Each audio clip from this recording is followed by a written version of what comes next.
लागू होगा। जो संविधान शेड्यूल कास्ट पर लागू है, जो संविधान आदिवासी पर लागू है, वही संविधान ना वो पिछड़े वर्ग पर लागू होगा, ओबीसी पर लागू होगा। तो हमारी संख्या 52% है, 52% आरक्षण क्यों नहीं? दिल्ली घेरना था कि नहीं घेरना था? और अगर दिल्ली घेरते तो किसी की बात की औकात थी नहीं देता। अब 52% हमारी संख्या है, कौन रोक लेता? लेकिन दिल्ली नहीं घेरे, हमको आरएसएस वाले मिल गए, बजरंग दल वाले मिल गए, विश्व हिंदू परिषद वाले मिल गए, पंडित जी लोग मिल गए। अरे कहा चलो अयोध्या राम मंदिर बनाना है, मुसलमान बनने नहीं दे रहे। अब वो तो समझ रहे हैं इनकी नौकरियों को तो हमने हजम किया, अगर ये दिल्ली घेरे तो इनकी नौकरी इनको देनी पड़ेगी, बड़ा अपना नुकसान हो जाएगा, इसलिए इनको लेके चलो अयोध्या। वो तो लेके चले गए अयोध्या और 6 दिसंबर 1992 को बाबरी मस्जिद गिरा दी। जिस लड़ाई को हाथ में लेते उसको फतेह कर देते, उसको छोड़ते नहीं है। अंग्रेजों के खिलाफ लगे, अंग्रेजों को भगा दिया। मुगलों से कौन लड़ा? शिवाजी महाराज का नाम सुना है ना? मुगलों से लड़े शिवाजी महाराज। और आज जो अपने को बड़का हिंदू कहते हैं ना, टीका लगा के मंदिर में बैठे, को लड़े थे? पूछो एक को लड़े थे? एक भी नहीं लड़े थे, बल्कि उनके साथ मुगलों के साथ खड़े थे। शिवाजी महाराज के साथ नहीं खड़े थे डर के मारे, मुगलों के साथ खड़े थे। लड़े तो हम ही सबसे, और जिससे लड़े, मुगलों से लड़े तो उनका भी बंदोबस्त कर दिया, अंग्रेजों से लड़े तो उनका भी बंदोबस्त कर दिया। और इन लोगों ने भड़काया तो जब बाबरी मस्जिद गए तो बाबरी मस्जिद भी गिर गई। तो जो लड़े, लेकिन लड़ तो रहे हो, समझ के तो लड़ो, तुमको तो भी मिलना चाहिए। तुमको तो कुछ मिल नहीं रहा, क्यों लड़ रहे हो दूसरे के कहने से? बाबरी मस्जिद गिर गई, गिराया कौन? विनय कटियार, कल्याण सिंह, उमा भारती, परवीर तोगड़िया, रितंबरा, ये लोग कौन है? सारे के सारे पिछड़े वर्ग के। गिराया इन्होंने। अब मंदिर बन रहा ना, तो ट्रस्ट बना, मंदिर बन रहा था, ट्रस्ट बना। तो ट्रस्ट में एक भी कुर्मी को रखा, एक भी लोधी को रखा, एक भी निषाद को रखा, एक भी राजभर को रखा, एक भी चौहान को रखा, एक भी तेली को रखा, एक भी तमोली को रखा किसी को? एक भी यादव को रखा, एक भी पिछड़े वर्ग के आदमी को रखा? मंदिर बनाने के लिए तुम ही सबसे ज्यादा गए थे मस्जिद गिराने के लिए, लेकिन रखा। हमने कहा चलो भाई दूसरे लोग अच्छे नहीं होंगे इसलिए नहीं रखा। विनय कटियार तो अच्छे हैं ना, वो तो गिरा रहे थे, तब बजरंग दल के अध्यक्ष थे वो। कल्याण सिंह तो अच्छे थे, उमा भारती तो अच्छी है, परवीर तोगड़िया तो अच्छे हैं, वो तो है ना अच्छे। कम से कम उनको रख लेते, दूसरे को ना रखते खराब वाले। लेकिन एक को भी नहीं रखा। उधर हमारी करोड़ों नौकरियां चली गई, जो हमको करोड़ों नौकरियां मिलती, अगर हमको आरक्षण मिलता 52 को 52, तो करोड़ों नौकरियों पर पंडित जी लोगों ने कुंडली मार लिया। और इधर मंदिर मस्जिद हमसे गिरवाया और कुंडली मार के बैठ गए ट्रस्ट पे पंडित जी लोग। तो कब हम इन चीजों को समझेंगे? कब हम अपनी लड़ाई लड़ेंगे?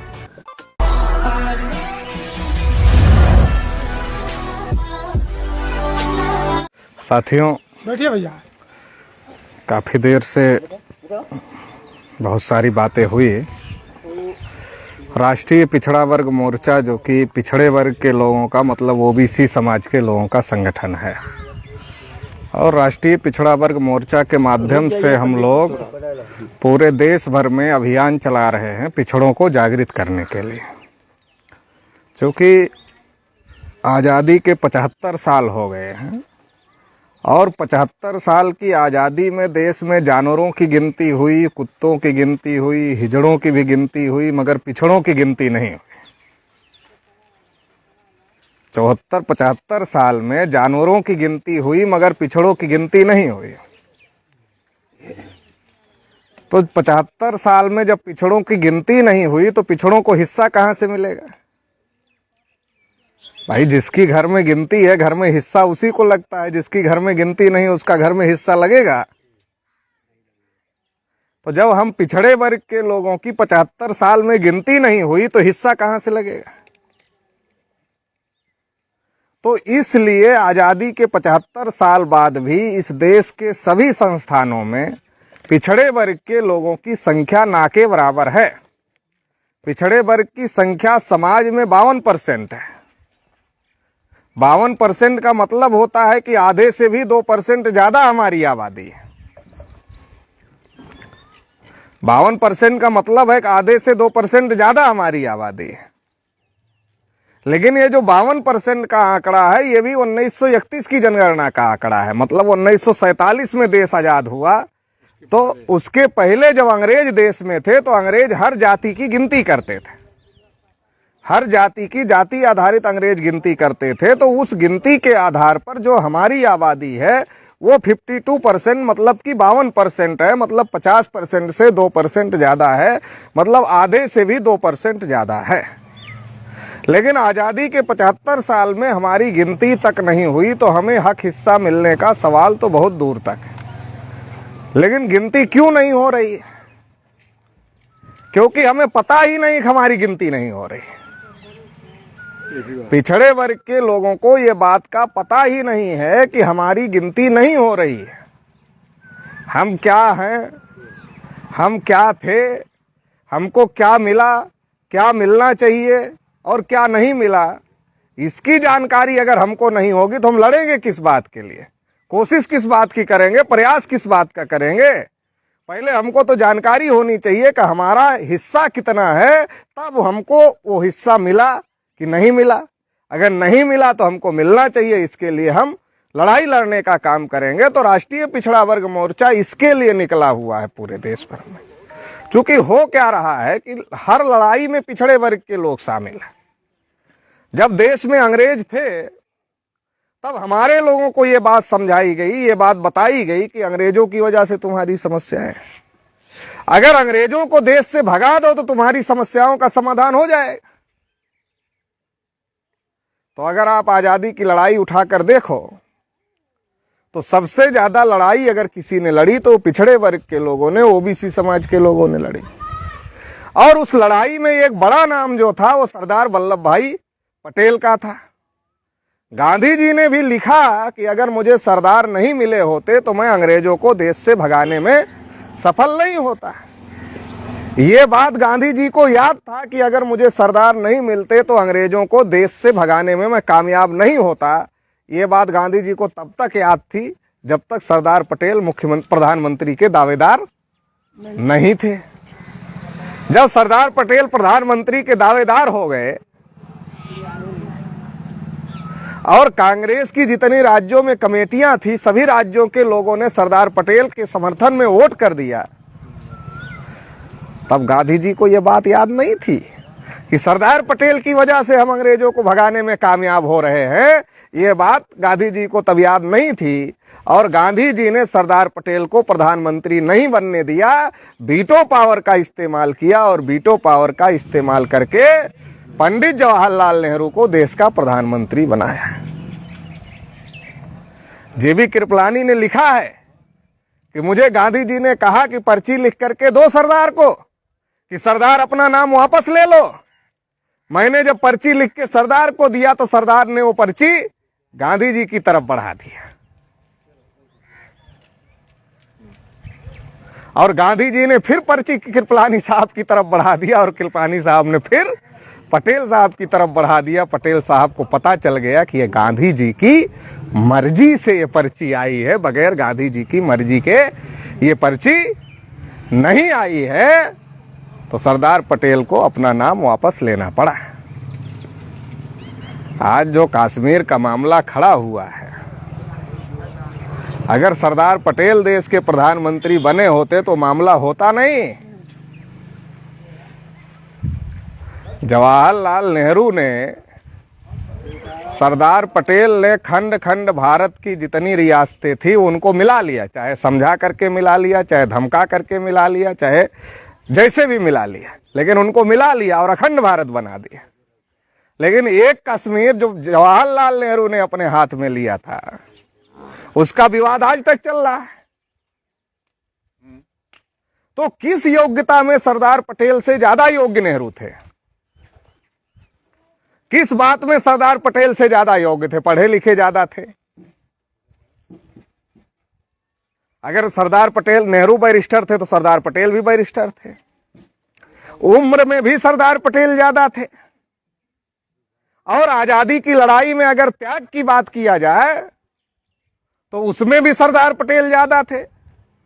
अगर पूरे देश भर में किसानों को, पिछड़े वर्ग के लोगों को गांधी जी के साथ जोड़ने के काम करने की बात हो तो वो सारा काम पूरे देश भर में पटेल जी ने किया। अगर ये सारा काम सरदार वल्लभ भाई पटेल ने किया तो आखिर कमी किस बात की रह गई? कमी किस बात की रह गई कि सरदार वल्लभ भाई पटेल को प्रधानमंत्री क्यों नहीं बनने दिया गया? ये कमी किस बात की रह गई? तो कमी केवल एक बात की रह गई कि सरदार वल्लभ भाई पटेल कुर्मी के घर पैदा हुए थे। अगर वो ब्राह्मण के घर में पैदा हुए होते तो वो प्रधानमंत्री बन जाते। तो सवाल ये है कि हर लड़ाई तो हम लोग लड़ रहे हैं, लेकिन हम खड़े कहां हैं? हमको समझने की जरूरत है कि हम खड़े कहां हैं। और सरदार वल्लभ भाई पटेल को प्रधानमंत्री नहीं बनने दिया गया और तब से लेकर के आज तक कोई पिछड़े वर्ग का आदमी 5 साल के लिए प्रधानमंत्री बना? देवगौड़ा कुछ दिन के लिए बने थे, सरकार गिरा दी गई जब उन्होंने जाति आधारित गिनती का फैसला लिया। चौधरी चरण सिंह बने थे, उनकी सरकार गिरा दी गई। तो हमको समझने की जरूरत है कि आखिर हमारे साथ ऐसा क्यों हो रहा है। इस देश में जो जाति व्यवस्था है, जो वर्ण व्यवस्था है, हम पिछड़े वर्ग के लोग अपने मुंह से चाहे अपने को क्षत्रिय मान ले, अपने मुंह से चाहे अपने को ब्राह्मण मान ले, और चाहे वैश्य मान ले, अपने को जो मानना अपने मुंह से मान ले। लेकिन पंडित जी ना हमको बावन मानने वाले हैं और ना क्षत्रिय हमको क्षत्रिय मानने वाला है, ना वैश्य हमको वैश्य मानने वाला है। तो हमको तो चौथे वर्ण में रखा, और चौथे वर्ण में जो पिछड़े वर्ग की जातियां हैं उनको रखा। लेकिन अब पिछड़े वर्ग के लोग क्या लगता है, नहीं, चौथे वर्ण में शूद्र में तो चमारपासी आते, तो उनको तो और भी नीचे ढकेल दिया, और भी नीचे ढकेल दिया, उससे भी बाहर बाइकाट कर दिया। हुक्का पानी बंद करना जिसको बोलते हैं ना, तो उनका तो हुक्का पानी बंद कर दिया। गांव के दक्षिणी दिशा में मिलेंगे, जहां मिलेंगे, दक्षिण दिशा में बसा दिया, हुक्का पानी बंद कर दिया, और कहा इनसे जो मतलब रखेगा उसका भी हुक्का पानी बंद हो जाए। अब तो थोड़ा मामला बदल गया है, नहीं तो कोई जाके अगर खा ले उनके यहाँ, कहते बाइकाट करो, खा लिया उधर जाके, कहते थे नहीं कहते थे, यही हुक्का पानी बंद करना होता है। तो जो शेड्यूल कास्ट के लोग हैं, अनुसूचित जाति के लोग हैं, वो तो और ज्यादा नीचे गिरा दिए गए, और पिछड़े वर्ग के लोगों को शूद्र बनाया गया, और कहा गया अपनी अपनी जाति का पेशा ही करना है। तो कुर्मी अनाज पैदा करता है, यादव दूध बेचता है, मौर्य सब्जी बेचता है, विश्वकर्मा लोहा बेचता है, बढ़ई लकड़ी बेचता है कि नहीं है? कहार पानी भरता, सबका जाति पेशा है ना। ये कैसे हो सकता है कि सारे लोग एक ही जाति का एक ही काम करें? ये तो हो नहीं सकता। ये तो बंदिश लगी तब हुआ। आज संविधान ने मौका दिया तो मान लो सब लोग सब कर रहे हैं कि नहीं कर रहे हैं, क्योंकि मौका मिला। लेकिन संविधान लागू होने के पहले मौका नहीं था। मौका नहीं था तो जबरदस्ती से जो जिस जाति का था उसको कहा गया था कि तुमको अपना अपना पेशा ही करना है, और पेशा करना है तो पंडित जी को मुफ्त में देना भी है। पंडित जी को मुफ्त में देना है। जैसे हम लोग छोटे छोटे थे तो पंडित घर में आते थे तो कहते थे नहीं भाई ठीक है सब बना दो, लेकिन पूड़ी मत निकालना, पूड़ी हम निकालेंगे। पूड़ी अगर कुर्मी निकालेगा तो पंडित खाएगा तो वो ठीक नहीं। सब्जी बना दो लेकिन नमक हम ही डालेंगे। मतलब आपके दिमाग में कहीं ना कहीं आप नीच हैं और हम ऊंच हैं। ये जो भावना डेवलप की गई और कहा कि हमारी सेवा करो, तो जो कुर्मी है वो अनाज देगा, जो मौर्य है सब्जी देगा, जो यादव है दूध देगा, दे रहा ना मुफ्त में। और कहा इसके बदले में कोई उम्मीद मत करना, निष्काम भाव से सेवा करो। तो निष्काम भाव से सेवा का मतलब क्या? हमारी सेवा करो मगर हमसे कोई उम्मीद मत करो। यह है निष्काम भाव से सेवा करना। तो निष्काम भाव से हमारी हजारों पीढ़ियों ने निष्काम भाव से सेवा किया। क्यों किया? क्योंकि हमारे लोगों को बताया गया, यही तो तुम लोगों ने पिछले जन्म में गलती किया, पंडितों की निष्काम भाव से सेवा नहीं किया, इसलिए तुम शूद्र के घर में पैदा हो गए, इसलिए तो मेहनत करना पड़ा, नहीं तुम भी पंडित बन गए होते। तो कहा चलो ये जन्म तो खराब हो गया, अगला सुधार लेते हैं। तो अगला सुधार लिया। अगला सुधारने के चक्कर में निष्काम भाव से पंडित जी की सेवा किया, लेकिन आज तक ब्राह्मण नहीं बने। तो आप कहेंगे पटेल जी इस जन्म का तो पता हम ब्राह्मण नहीं, लेकिन अगले जन्म में नहीं लोग बन रहे हैं, इसकी कैसे जानकारी आपको? तो इसकी जानकारी है हमारे पास में। कैसे? देश में पिछड़े वर्ग की संख्या 52% है। अगर आधे लोग भी ईमानदारी से सेवा किए होंगे तब भी 25% बनते हैं ना। और अगर वो ब्राह्मण हो जाते तो ब्राह्मणों की संख्या कितनी हो जाती? 25, 3, 27, 27.5, 28% हो जाती कम से कम। लेकिन आज भी 3.5 पे ही टिके हुए और गिनती हो जाए कहीं 2-2.5 पर न चले जाएं। क्योंकि पैदा तो ज्यादा कर नहीं पाते ये लोग, पैदा तो ज्यादा हम ही लोग करते हैं, तो वो भी कहीं थोड़ा डाउन न चला जाए। तो इसका मतलब अगर हमारे लोग बन गए होते तो संख्या बढ़ गई होती। लेकिन हमारे लोग तो बने नहीं। तो ये तो मूर्ख बनाने का और कमाने और खाने का धंधा है। इसलिए ज्योतिबा फुले ने लिखा कि जैसे बाल काटना नाई का धर्म नहीं है, धंधा है, वैसे शादी कराना, विवाह कराना, पूजा कराना, पाठ कराना ये ब्राह्मण का धर्म नहीं है, ये धंधा है। आप सुबह उठ के खेत में जाओगे, दिन भर खेत में काम करोगे, शाम को आओगे तब आपको खाना मिलेगा ना। मजदूर है तो किसी के यहाँ मजदूरी करेगा तब खाना मिलेगा। दुकानदार है तो अपनी दुकान पे जाएगा। लेकिन पंडित जी पूजा पाठ करके खाएंगे तो वो उनका धंधा है, उनका धंधा है।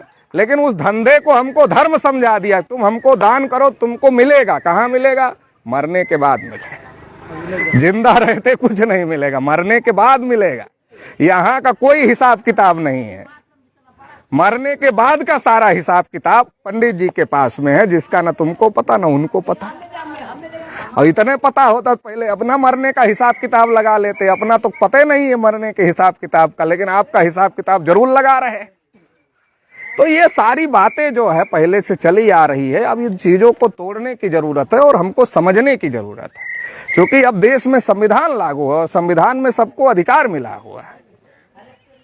तो इस देश में जितनी लड़ाइयां हुई उसको पिछड़े वर्ग के लोगों ने लड़ने का काम किया। अभी भी आप देखो, अभी जो लोग मरते हैं बॉर्डर पे, आप देखो, आप लिस्ट देखो ना उनके जो बॉर्डर पर मर रहे हैं। चाहे पाकिस्तान बॉर्डर हो, चाहे चीन बॉर्डर हो, उठा के देख लो। ओबीसी, एससी, एसटी के लोग नहीं है, माइनॉरिटी के लोग नहीं है, तो कौन है? उठा के लिस्ट आप देख लो। आज की भी बता रहे हैं। लड़ते हम हैं तो हम देश में अधिकार वंचित क्यों हैं? क्या हमने कभी सोचा? अगर हम किसान हैं तो किसान को अपनी फसल का दाम रखने का अधिकार क्यों नहीं मिला? क्योंकि आपने आजादी के 74-75 साल में किसान को प्रधानमंत्री नहीं बनाया। किसान को प्रधानमंत्री नहीं बनाया आपने। आप जाति के नाम पर वोट दे सकते हो, धर्म के नाम पर वोट दे सकते हो, क्षेत्र के नाम पर वोट दे सकते हो, भाषा के नाम पर वोट दे सकते हो, लेकिन किसान के नाम पर वोट कब दिया? किसान के नाम पर वोट कब दिया?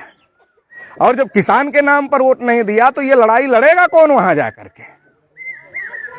जब जाति के नाम पर वोट मिल रहा तो किसान की बात क्यों करे, नौजवान की बात क्यों करे, रोजगार की बात क्यों करे, शिक्षा की बात क्यों करे? क्यों करेंगे?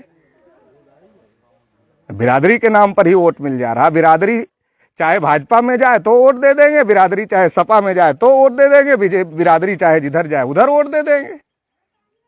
कोई ईमान धर्म है नहीं बिरादरी का। केवल बिरादरी ही अगर ईमान धर्म है तो सत्यानाश तो होगा ना। केवल अगर बिरादरी ही ईमान धर्म है तो सत्यानाश तो होगा। अगर लड़ाई लड़ने वाला नेता नहीं बनाओगे, बिरादरी के नाम पर नेता बनाओगे तो सत्यानाश होगा। इसलिए खेती किसानी घाटे का सौदा हो गई। हम इलेक्शन में अपने जिले में घूम रहे थे तो हमने कहा भाई आलू कैसे पैदा हुई? बोले आलू तो बहुत बढ़िया पैदा हुई, लेकिन कोई पूछ ही नहीं रहा है। तो पैदा होने से क्या फायदा? जब कोई पूछ ही नहीं रहा है तो पैदा होने से क्या फायदा है? जब तुम्हारे घर में पैदा हो जाएगी तो कोई खरीदेगा नहीं, इसलिए तुम्हारा नुकसान हो जाएगा। और जब पैदा नहीं होगी तो महंगाई रहेगी तो भी तुम्हारा नुकसान हो जाएगा। तो तुम्हारा तो फायदा किसी स्थिति में हो ही नहीं रहा है। तो इसके बारे अच्छा हो क्यों नहीं रहा? क्योंकि नीति बनाने वाले हमारे लोग नहीं। नीति बनाने वाले हमारे लोग नहीं। तो क्या कभी हम लोगों ने सोचा कि हमारे भी अधिकारी होने चाहिए? क्यों नहीं? हमारे भी जज होने चाहिए? क्यों नहीं है? हमारा भी प्रधानमंत्री होना चाहिए? क्यों नहीं है? हमारा भी मुख्यमंत्री होना चाहिए? क्यों नहीं है?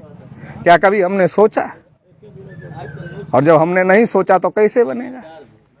शेड्यूल कास्ट के लोगों को हमसे भी नीचे रखा गया। उनकी संख्या के अनुपात में उनको आरक्षण जब संविधान लागू हुआ तो मिल गया। मिला कि नहीं मिला? आदिवासी जंगलों में रहते हैं, उनको भी उनकी संख्या के अनुपात में आरक्षण जब संविधान लागू हुआ तो मिल गया। लेकिन हम पिछड़े वर्ग के लोग संख्या में भी मजबूत हैं, ताकत में भी मजबूत हैं, हमको क्यों नहीं मिला? क्योंकि हम इसकी लड़ाई ही नहीं लड़ते, हम इसको समझ ही नहीं पाए। जब डॉक्टर अंबेडकर इस लड़ाई को लड़ रहे थे तब हमको समझाया गया को तो चमारों की लड़ाई लड़ रहे हैं, तुम्हारी लड़ाई तो लड़ नहीं रहे। संविधान सभा में डॉक्टर अंबेडकर ने पिछड़े वर्ग के लोगों की लड़ाई लड़ी और आर्टिकल 340 संविधान सभा में लिखने का काम किया संविधान में, और उसकी वजह से कालेलकर कमीशन बना। और जब नेहरू आयोग लागू नहीं कर रहे थे तो बाबा साहब डॉक्टर अंबेडकर ने इस्तीफा देने का काम किया। आज तो इतने विधायक मंत्री हैं, आपको आरक्षण नहीं मिलेगा तो कोई इस्तीफा दे देगा? लेकिन वो तो कानून मंत्री थे, इस्तीफा दे दिया। आपके जाति बिरादरी के तो नहीं थे, लेकिन फिर भी दिया। अगर बिरादरी की बात किया जाए, मूल निवासी की बात किया जाए, तब तो थे।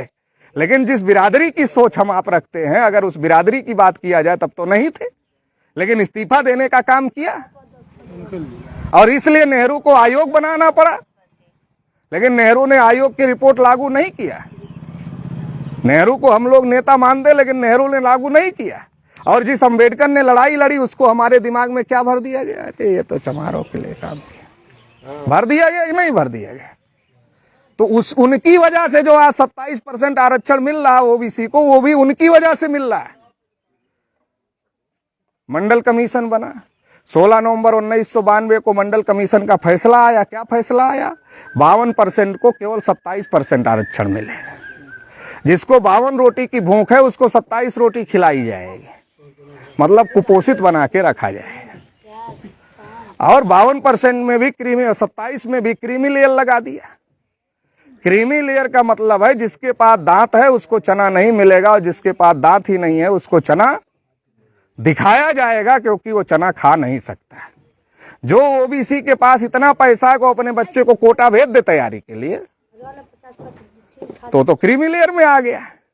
और जो कोटा भेज नहीं सकता तैयारी के लिए, उसका बच्चा पढ़ ही नहीं पाएगा, नौकरी में आरक्षण कहां से लेगा? जो पढ़ाने लायक है वो क्रीमी लेयर में आ गया। भैया तुम्हारे पास पैसा ज्यादा इसलिए तुमको आरक्षण नहीं मिलेगा। और जो पढ़ाने लायक नहीं हो अपने आप ही आरक्षण नहीं ले पाएगा, तो आरक्षण ऊपर से खत्म हो गया, नीचे से खत्म हो गया। लेकिन हमारे लोगों को पंडित जी लोगों ने बताया, अरे अयोध्या में राम का मंदिर बनाना है, मुसलमान बनने ही नहीं दे रहे, चलो अयोध्या। अरे जिनको अपने अधिकार के लिए दिल्ली घेरना चाहिए था कि शेड्यूल कास्ट की जितनी संख्या उतना आरक्षण है, आदिवासी की जितनी संख्या उतना आरक्षण है, तो यही संविधान न ओबीसी पर लागू होगा। जो संविधान शेड्यूल कास्ट पर लागू है, जो संविधान आदिवासी पर लागू है, वही संविधान न वो पिछड़े वर्ग पर लागू होगा, ओबीसी पर लागू होगा। तो हमारी संख्या 52% है, 52% आरक्षण क्यों नहीं? दिल्ली घेरना था कि नहीं घेरना था? और अगर दिल्ली घेरते तो किसी के बाप की औकात थी नहीं देता। अब 52% हमारी संख्या है, कौन रोक लेता? लेकिन दिल्ली नहीं घेरे, हमको आरएसएस वाले मिल गए, बजरंग दल वाले मिल गए, विश्व हिंदू परिषद वाले मिल गए, पंडित जी लोग मिल गए। अरे कहा चलो अयोध्या राम मंदिर बनाना है, मुसलमान बनने नहीं दे रहे। अब वो तो समझ रहे हैं कि इनकी नौकरियों को तो हमने हजम किया, अगर ये दिल्ली घेरे तो इनकी नौकरी इनको देनी पड़ेगी, बड़ा अपना नुकसान हो जाएगा, इसलिए इनको लेके चलो अयोध्या। तो लेके चले गए अयोध्या, और 6 दिसंबर 1992 को बाबरी मस्जिद गिरा दिया। जिस लड़ाई को हाथ में लेते उसको फतेह कर देते, उसको छोड़ते नहीं है। अंग्रेजों के खिलाफ लगे, अंग्रेजों को भगा दिया। मुगलों से कौन लड़ा? शिवाजी महाराज का नाम सुना है ना?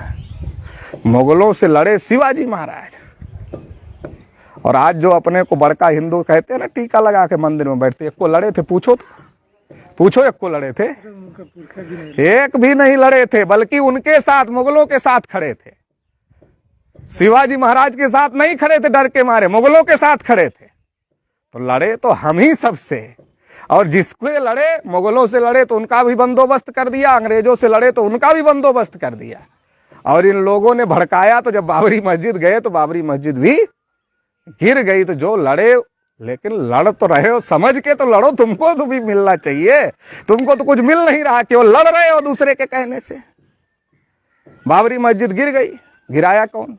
विनय कटियार, कल्याण सिंह, उमा भारती, परवीर तोगड़िया, रितंभरा, ये लोग कौन है? सारे के सारे पिछड़े वर्ग के लोग। गिराया इन्होंने। अब मंदिर बन रहा ना, तो ट्रस्ट बना, मंदिर बन रहा, पहले ट्रस्ट बना। तो ट्रस्ट में एक भी कुर्मी को रखा, एक भी लोधी को रखा, एक भी निषाद को रखा, एक भी राजभर को रखा, एक भी चौहान को रखा, एक भी तेली को रखा, एक भी तमोली को रखा? रखा किसी को? एक भी यादव को रखा, एक भी पिछड़े वर्ग के आदमी को रखा? मंदिर बनाने के लिए तुम ही सबसे ज्यादा गए थे मस्जिद गिराने के लिए, लेकिन रखा? हमने कहा चलो भाई दूसरे लोग अच्छे नहीं होंगे इसलिए नहीं रखा। विनय कटियार तो अच्छे हैं ना, वो तो गिरा रहे थे, तब बजरंग दल के अध्यक्ष थे वो। कल्याण सिंह तो अच्छे थे, उमा भारती तो अच्छी हैं, प्रवीण तोगड़िया तो अच्छे हैं, वो तो हैं ना अच्छे, कम से कम उनको रख लेते, दूसरे को ना रखते खराब वालों को। लेकिन एक को भी नहीं रखा। उधर हमारी करोड़ों नौकरियां चली गई, जो हमको करोड़ों नौकरियां मिलती, अगर हमको आरक्षण मिलता 52 को 52, तो करोड़ों नौकरियों पर पंडित जी लोगों ने कुंडली मार लिया। और इधर मंदिर मस्जिद हमसे गिरवाया और कुंडली मार के बैठ गए ट्रस्ट पे पंडित जी लोग। तो कब हम इन चीजों को समझेंगे, कब हम अपनी लड़ाई लड़ेंगे? इन चीजों को हम लोगों को समझने की जरूरत है कि हमारा इस्तेमाल हो रहा है। जब मुसलमान से लड़ना हो तो हम बहुत बढ़िया वाले हिंदू हैं। तो क्या मुसलमान कोई अरब ईरान से आए हैं? और जब मोहन भागवत का मन होता तो कह देते सबका डीएनए एक है। मतलब उनको जब अपना फायदा देखना तो कहते सब हमारे भाई है, तो मिला भी लेते और हमको चढ़ा के मार काट भी करवा देते। ये दोनों काम चल रहा है एक साथ में। तो क्या भारत में जो मुसलमान हैं वो अरब ईरान से आए हैं? अरे यहीं से कन्वर्ट हो गए, यहीं से धर्म परिवर्तित हो गए, क्योंकि पंडित जी लोगों ने इतना लात जूता मारा हमारे लोगों को, जो बर्दाश्त नहीं कर पाए वो दूसरी जगह चले गए। जैसे कुत्ता थाली चाट ले तो पवित्र है, लेकिन चमार थाली छू ले तो अपवित्र हो गई। लेकिन जब मुसलमान लोग आए, इस्लाम आया, तो उन्होंने कहा बैठो ना हमारे चटाई पर, खाओ ना हमारे साथ में प्लेट में खाना, चलो ना हमारे साथ में नमाज पढ़ो मस्जिद में हमारे बराबर खड़े होकर के। बराबरी का व्यवहार दिया तो आदमी को लगा साला यहाँ तो जानवर बने हैं, यहाँ तो कम से कम इंसान बन जाएंगे जाकर। इसलिए इस्लाम बढ़ा, तलवार उलवार के बल पर इस्लाम नहीं बढ़ा। इस्लाम बढ़ा तो ये जो पंडित जी लोगों ने अन्याय अत्याचार किया है, इसकी वजह से इस्लाम बढ़ा। इसलिए भारत में जो मुसलमान हैं वो अरब और ईरान से आए हुए लोग नहीं हैं, वो यहीं के लोग हैं, हमारे डीएनए के, हमारे खून के भाई हैं, वो बाहर से आए हुए लोग नहीं है। इसलिए भारत में हिंदू मुसलमान की कोई लड़ाई नहीं है। असल लड़ाई तो ये है इस देश में कि जिसकी जितनी संख्या भारी उसकी उतनी हिस्सेदारी, जिसकी जितनी संख्या है उसको उतना हिस्सा मिलना चाहिए। ये असली लड़ाई है। लेकिन जिन लोगों ने चालाकी से इस देश की सत्ता और व्यवस्था पर कब्जा किया है, उन लोगों को लगता अगर ये लड़ाई होगी तो हमने जो इनका हिस्सा हड़प के रखा हुआ है वो हिस्सा वापस देना पड़ेगा। वो देना ना पड़े इसलिए एक जाति को दूसरी जाति से लड़ा रहे हैं, धर्म के नाम पर लड़ा रहे हैं, जाति के नाम पर लड़ा रहे हैं, भाषा के नाम पर लड़ा रहे हैं, क्षेत्र के नाम पर लड़ा रहे हैं। लड़ाने का काम कर रहे हैं ताकि जो सब लोग अपने हिस्से की मांग ना करें, आपस में उलझे रहें। तो पिछड़े वर्ग के लोगों को समझने की जरूरत है। अगर आज के देश की विधायिका की स्थिति देख लो, इतना दिन तक कांग्रेस ने राज किया, हमारी गिनती नहीं किया। कांग्रेस ब्राह्मणों की पार्टी है, चटर्जी मुखर्जी बनर्जी नाम के ब्राह्मणों ने बनाया पार्टी, गोखले तिलक आगरकर ने बनाया। कांग्रेस बनाने में कोई दूसरा नहीं था, दूसरे ने काम किया उसमें, लेकिन बनाने में कोई दूसरा नहीं था। कांग्रेस को भगाते भगाते बीजेपी आ गई। अब बीजेपी दूसरी ब्राह्मणों की पार्टी। बीजेपी ने नरेंद्र मोदी नाम के एक आदमी की पहले उसकी जाति की लिस्ट ओबीसी में डाला और फिर उसको प्रचार किया पूरे देश भर में कि ये ओबीसी है नरेंद्र मोदी को। और नरेंद्र मोदी ने भी कहा कि मैं चाय बेचने वाला हूं, नीच जाति का हूं। तो हमारे लोग उसको पकड़ लिए कि ये तो लग रहा अपना आदमी है। फिर कहा काला धन वापस लाएंगे, गरीबों के खाते में 15-15 लाख डाल देंगे। तो हमारे लोग और खुश हो गए कि ये तो बड़ा बढ़िया आदमी है, सब लोग तो बड़े आदमियों की मदद करते हैं, ये तो छोटे आदमियों की मदद करने की बात कर रहे हैं। तो लोगों ने नरेंद्र मोदी को वोट दे दिया। लेकिन नरेंद्र मोदी प्रधानमंत्री बने तो 314 ओबीसी के बच्चे आईएएस की परीक्षा पास किए थे, उनकी नियुक्ति को रोक दिया, वजीफा बंद कर दिया ओबीसी के लोगों का। और सबका साथ सबका विकास कहते हो, बगैर पैसे के विकास होता है। ओबीसी के विकास के लिए पैसा तो दिया नहीं और सबका साथ सबका विकास की बात करते हो। तो सबका साथ सबका विकास का नारा बदल गया। अब नारा हो गया सबका साथ अडानी अंबानी का विकास और बाकी सबका सत्यानाश। सबका साथ अडानी अंबानी का विकास, बाकी सबका सत्यानाश। नरेंद्र मोदी ने कहा था देश नहीं बिकने दूंगा, तो हमारे लोगों ने सोचा लग रहा सब बेच दे रहे हैं, इसलिए रोकने आ गया आदमी। तो हमारे लोगों ने प्रधानमंत्री बना दिया। अब प्रधानमंत्री बना दिया तो कसम खा लिया मोदी ने, देश का एक एक कण जब तक अडानी और अंबानी को नहीं सौंप देंगे तब तक चैन से नहीं बैठे। सही है, बिल्कुल सही है। कसम खा लिया कि नहीं खा लिया? अब रोज आप पढ़ो, अखबार टीवी देखो, ये एयरपोर्ट बिक गया, ये बिक गया, ये रेलवे स्टेशन बिक गया, ये विभाग बिक गया, इंडियन ऑयल बिक गया, भारत पेट्रोलियम बिक गया, टेलीफोन बिक गया, सब बिक गया। जो पुराने लोग हैं, आप देखिए जिस गांव में कोई रेलवे में पुराना होगा तो 7-8 घर जरूर होंगे अगल बगल। जो टेलीफोन में जहां होंगे 7-8 घर इकट्ठे होंगे। क्यों? पहले अनपढ़ आदमी रेलवे में गया गड्ढा खोदने या मेहनत का काम करने, परमानेंट हो गया, सरकारी हो गया। गांव से 10 आदमी और लेके गया, उन्हें भी सरकारी कर दिया, फिर अपने बच्चों को लगा दिया, खुद रिटायर हुआ, पेंशन लिया। ऐसे टेलीफोन में लोग गए, ऐसे पीडब्ल्यूडी में लोग गए। मतलब पहले अनपढ़ लोगों को सरकारी नौकरी मिल जाती थी, आज जिसको आप ग्रेजुएट इंजीनियर बना रहे हो, पढ़ा लिखा बना रहे हो, उसको भी सरकारी नौकरी नहीं है। आप बीटेक कराते हो, इज्जत बचाने के चक्कर में जब तक लड़के की शादी नहीं होती तब तक वो किसी कंपनी में 10-15 हजार की नौकरी करता है, और जब शादी हो जाती है तो लौट के आता, कहता अब यहीं कुछ करेंगे, वहां कुछ है नहीं। सही है। ये स्थिति है।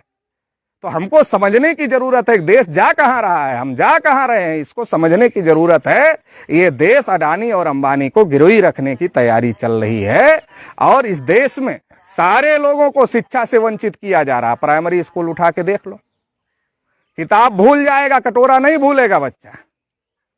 और कक्षा 8 पास हो जाएगा, उसको कहो अपना नाम लिख, अपने माँ का नाम लिख, अपने बाप का नाम लिख, अपने दादी का नाम लिख, अपने बाबा का नाम लिख। 5 नाम लिखने के लिए बोल दीजिए, लिख नहीं पाएगा। सही है। जो 5 नाम नहीं लिख सकता वो कौन सा डॉक्टर बनेगा, कौन सा मास्टर बनेगा, कौन सा वकील बनेगा, कौन सा इंजीनियर बनेगा? तो किसके बच्चे जा रहे हैं प्राइमरी स्कूल में पढ़ने? कई ठू पंडित के, कई ठू ठाकुर के बच्चे जा रहे हैं, कई ठू जा रहे हैं, बैकवर्ड शेड्यूल कास्ट के ही ना बच्चे जा रहे हैं। तो सत्यानाश किसका हो रहा है? हमारा न सत्यानाश हो रहा है। पहले हम भी तो प्राइमरी में पढ़े हैं, लेकिन तब पढ़ाई होती थी, तब खिचड़ी नहीं मिलती थी, पढ़ाई होती थी। बोरिया लेके घर से जाते थे, तख्ती लेके घर से जाते थे बैठने के लिए, लेकिन पढ़ाई होती थी। आज पढ़ाई नहीं है, आज सत्यानाश हो रहा है। और जो थोड़ा बहुत लिखना पढ़ना जान गए उनको स्किल डेवलपमेंट में ले आए, हाई स्कूल पास कर लिए, चलो तुम बढ़ई हो तो बढ़ई वाला काम सीख लो स्कूल में, तुम लोहार हो तो लोहार वाला काम सीख लो स्कूल में, तुम जो हो वो काम सीख लो स्कूल में। जैसे वर्ण व्यवस्था में तुमको जो करना था वैसे यहां करो। मतलब डॉक्टर, मास्टर, वकील, इंजीनियर बनने का ख्वाब मत देखो, बड़ा अधिकारी, बड़ा नेता बनने का ख्वाब मत देखो, जज बनने का ख्वाब मत देखो, पत्रकार बनने का ख्वाब मत देखो। तो ये जो सारी स्थिति है, अगर इसको हम नहीं समझेंगे तो इसको कौन समझेगा? ये आज ये पैदा हो रहा है, आपकी जड़ों पर गर्म पानी डाला जा रहा है, आपकी नस्लों को गुलाम बनाने की तैयारी चल रही है। आज हम समझा रहे हैं, समझाने लायक हैं, पढ़े लिखे हैं, समझा रहे हैं। आज समाज में बहुत सारे लोग पढ़े लिखे हैं, लेकिन कल नहीं रहेंगे। जो व्यवस्था चल रही है, कल कोई समझाने वाला भी नहीं रहेगा, कोई लड़ाई लड़ने वाला भी नहीं रहेगा, और आने वाली जनरेशन गुलाम हो जाएगी। तो अगर इसको बचाना है, अगर इसको बचाना है तो इसकी लड़ाई हम सभी लोगों को लड़ना पड़ेगा, और सबको एकजुट होना पड़ेगा। क्या अडानी अंबानी कब्जा कर लेंगे तो बच जाएंगे? वो भी नहीं बचेंगे, वो भी उसके झांसे में जाएंगे, वो भी गुलाम हो जाएंगे। और ये जो 3 कानून आए थे ना किसानों के खिलाफ, ये इसीलिए अभी किसानों की जमीन ही किरकिरी बनी हुई है, क्योंकि बाकी सब तो सरकार के कब्जे में है, बेच दिया। अब किसानों की जमीन जिसके ऊपर हम कहते हैं कि अपना कमाते हैं, अपना खाते हैं, ये भी छीनने की तैयारी है। और अब तो 22 में बहुमत मिल गया तो लोग कह रहे हैं कि अब चाहे हम जिसके ऊपर बुलडोजर चलाएं, हमें तो जनता ने बहुमत दे दिया। तो हमको समझना पड़ेगा कि ये राशन से और किसान सम्मान से बड़ी बातें हैं जो हमको समझने की जरूरत है। ये तो छोटा झुंझुना दिया जा रहा है। जैसे किसी बच्चे को टाफी दे दिया जाए और टाफी दे के बहका लिया जाए और अपना काम करवा लिया जाए, वैसे भी हमको टाफी खिला के बहकाने का काम चल रहा है। तो बहकने की जरूरत नहीं है, अपने हक अधिकार की लड़ाई लड़ने की जरूरत है।